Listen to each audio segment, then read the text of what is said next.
from the mic. My name is Lori, and I'm here at the LEAD program also. And I'm not new to Santa Cruz, but I am new to having housing in Santa Cruz. When I was here back in the day, we backpacked around, and nobody called it homelessness then. We were just tripping around, right?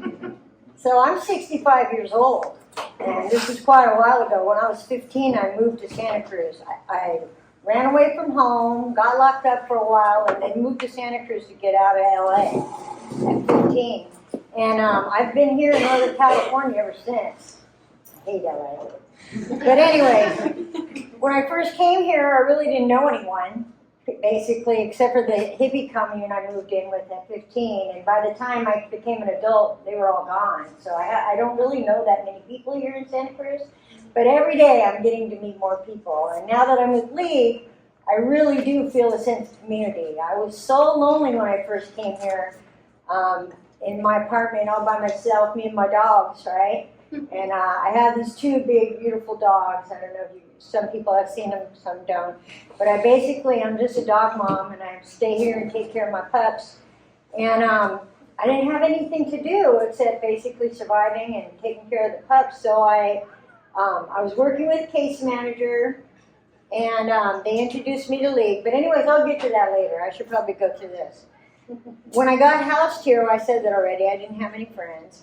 Talked to my case manager, and they introduced me to Andrea. Oh, I'm going right along with it. So she wrote it real big so I can see because of my glasses. Now I feel like I am a part of this community, and I've been, and I just love that. Because I've always loved Santa Cruz.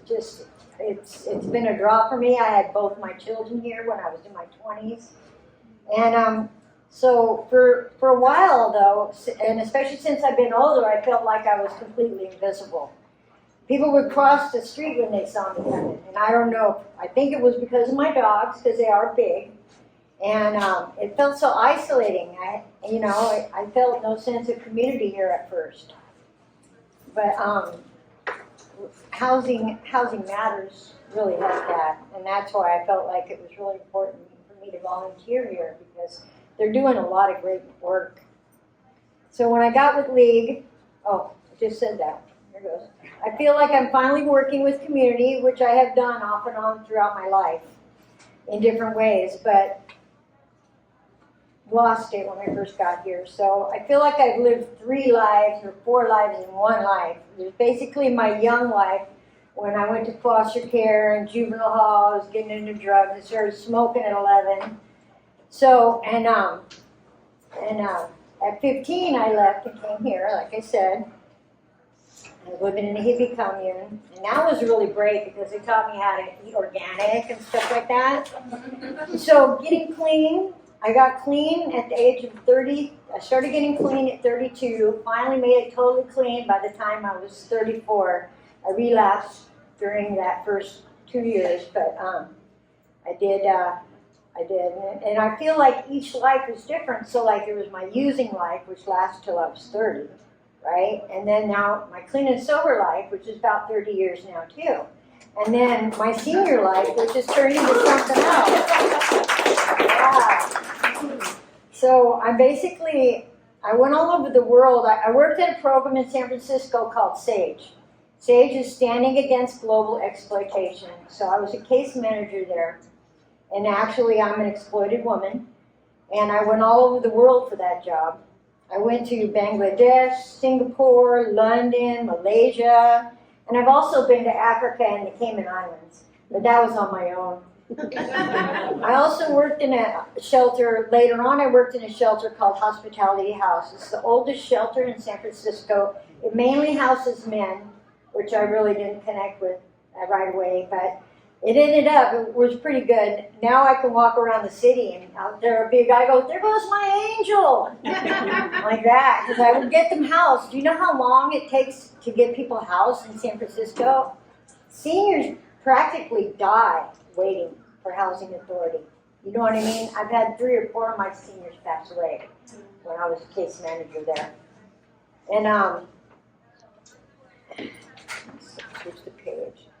it was a great experience being a case manager for young women exiting exploitation, and it was a great experience working with the young men, and we had a drop-in center, so there was lots of women around too. It was a very traumatic experience. I don't know if you guys realize it, but your case manager is kind of like your therapist, right? And they get to hear all the down, dirty, ugly stuff about you, and that starts to traumatize you over again, especially if you're already a traumatized woman, you know, post-traumatic stress. Re-traumatization is the worst part. So basically, I started having panic attacks, and after so many years of working with others who've been exploited and homeless, then I finally got sick, and I had to leave my job, and I ended up leaving without being able to say goodbye. They were going to have a big party for me on the day I was supposed to leave, but I got sick, so I didn't get to go. Anyways, I got sick. I broke up with my boyfriend. We had been together for 10 years, and then I lost my apartment. I didn't have anybody to help me keep it anymore, and I couldn't afford it. So I ended up homeless. And I kind of think things happen in threes, you know, that old saying, it really did happen in threes. I didn't have a boyfriend anymore to help me pay the rent, couldn't afford it. All right, luckily for me, he still loved me and he bought me a van. So I moved into my van and I started traveling around again, you know, basically with my car. And for me, being homeless wasn't that bad the first 5 years because I had a boyfriend around to help me during that time too. And then we broke up 3 years ago, and ever since then, like actually a couple of years before I got my housing, so it's got to be 4 years now. Anyway, so it was fun for me, you know, the first 5 years. We had a blast. We went around Shasta all the time and just camped out and stuff. And we went to Oregon. We just traveled around, had fun. Oh, really? Wow. All right, so let me switch this page. So I went all the way back. I went all the way to Georgia, and then I drove the southern routes to Georgia, and then I drove the northern routes back, so I got to see twice as many states. And so, like I said, when I broke up with my boyfriend, it was so much colder. I had the dogs to take care of. Sitting here, okay. All right, so I basically was here, and I found out about this program called the Safe Parking Program. I don't know if anybody's heard of it, but they are the ones that put my information into the computer and helped me fill out my first housing application, which is the housing I got 3 years later.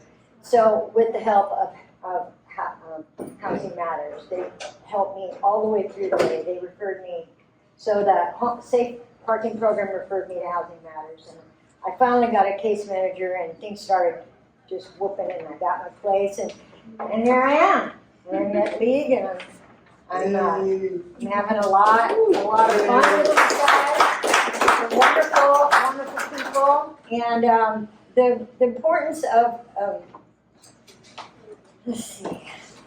So community is, like I said, I felt like I had no community when I first came here.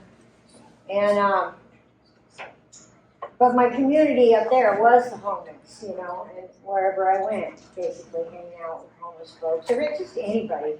I'm a pretty happy person, so I tend to get along pretty well with most folks.